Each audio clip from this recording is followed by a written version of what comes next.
Hey everyone. If you're dealing with Instagram stuck on a white screen in 2025, you're not alone. It's a frustrating issue that many users face due to app glitches, updates, or device problems.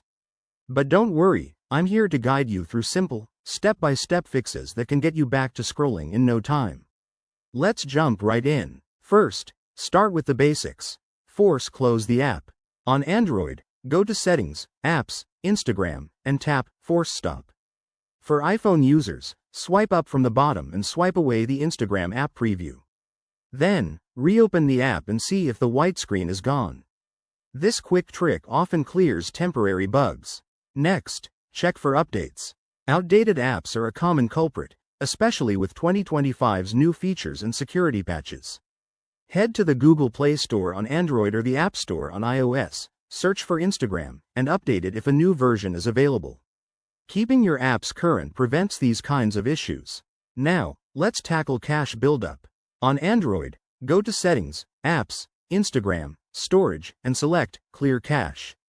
This removes junk files that might be causing the freeze.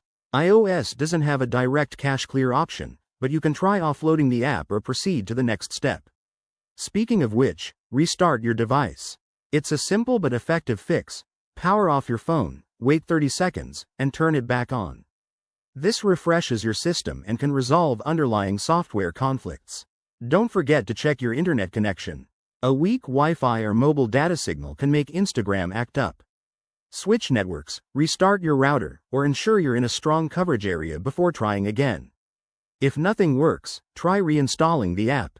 Uninstall Instagram from your device, then download it fresh from the store. This wipes out any corrupted files and gives you a clean start.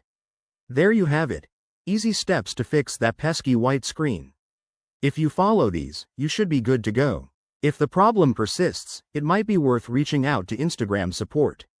Thanks for watching, and don't forget to like and subscribe for more tech tips. See you next time.